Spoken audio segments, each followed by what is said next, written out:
और इस सब के बीच आपको जल्दी से कुछ सवाल दिखा देते हैं। वो सवाल जो मुंह बाए खड़े हुए हैं इंतजार में कि आखिरकार हरियाणा में अगर ये हिंसा होती है तो फिर इन सवालों के जवाब कौन देगा। डालिए सवाल। ये 10 सवाल हैं हरियाणा में हुई बवाल पर। पहला सवाल आपकी टेलीविजन स्क्रीन पर अब मैं दिखाने जा रही हूं। धार्मिक यात्रा निकली थी, पर्याप्त सुरक्षा क्यों नहीं दी गई? ये पहला सवाल है। जवाब कहां से आएगा आप खुद सोचिए। दूसरा सवाल, हिंसा की आशंका के बावजूद रोकने में सरकार प्रशासन क्यों नाकाम? ये दूसरा बड़ा सवाल है। तीसरा सवाल, हरियाणा में खुफिया तंत्र फेल कैसे हो गया? चौथा सवाल लेकर आइए जल्दी से टेलीविजन स्क्रीन पर।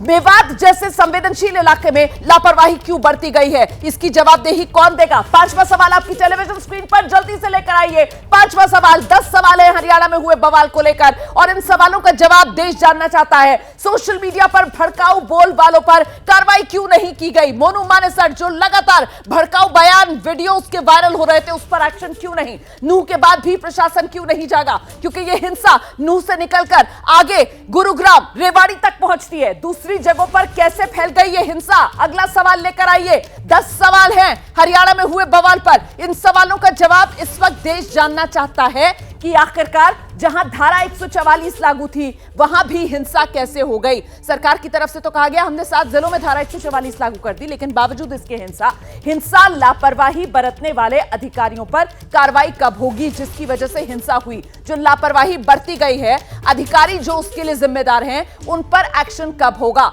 और बता दूं आपको, नूह हिंसा पर हरियाणा के डिप्टी सीएम हैं दुष्यंत चौटाला, उनका बड़ा बयान सामने आया है। कह रहे हैं यात्रा आयोजकों ने प्रशासन को पूरी जानकारी नहीं दी, भीड़ का पूरा ब्यौरा प्रशासन को नहीं दिया गया।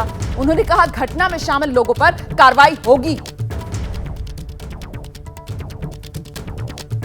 जो आयोजक थे यात्रा के, उन्होंने भीड़ एस्टिमेशन का प्रॉपर ब्यौरा डिस्ट्रिक्ट प्रशासन को नहीं दिया।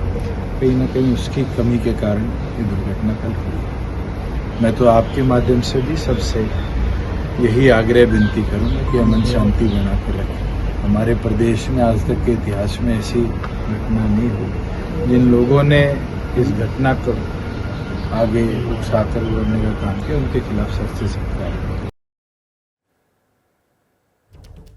और आइए सीधे आपको लेकर चलते हैं ग्राउंड जीरो पर। हमारे सहयोगी हमारे साथ मौजूद है। दिखाइए तस्वीरें, कौन कौन इस वक्त ग्राउंड जीरो से हमारे साथ जुड़ रहा है। नूह से अजातिका सिंह हमारे साथ हैं, गुरुग्राम से विवेक श्रीवास्तव, निधि हमारे साथ मौजूद हैं। सबसे पहले आपको नूह लेकर चलेंगे अजातिका के पास और जानते हैं अजातिका से आज अभी सुबह की तस्वीर और हालात कैसे हैं नूह में। अजातिका। रोमाना, हम तस्वीरें आपको ग्राउंड जीरो से दिखा रहे हैं। नूह का ये वही इलाका है जहां से हिंसा भड़कना शुरू हुई थी।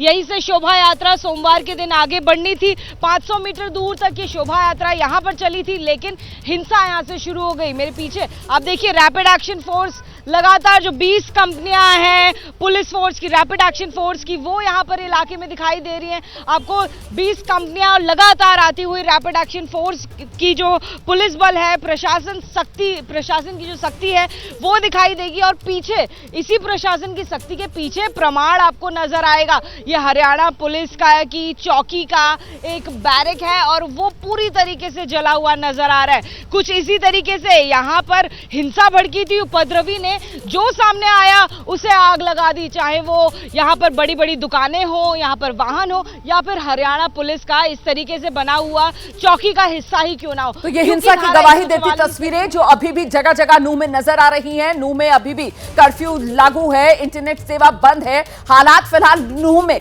कंट्रोल में नजर आ रहे हैं, लेकिन गुरुग्राम की तस्वीर क्या है जरा जानते हैं विवेक से। विवेक मैं आपके पास आऊंगी, जवाब दीजिएगा।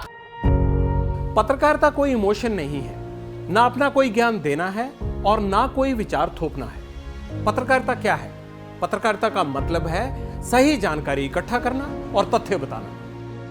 पत्रकारिता आज जितने महत्वपूर्ण दौर में है, शायद पहले नहीं थी। इस दौर से निकलने के लिए सिर्फ सच दिखाने की जरूरत है, वो सच जो आपके हित को आगे रखे। इसलिए अब रात 9 बजे प्राइम टाइम नहीं होगा, ये आपका टाइम है।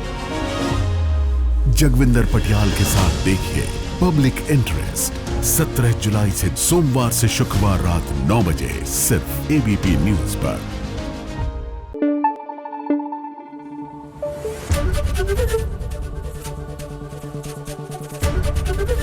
एबीपी न्यूज आपको रखे आगे।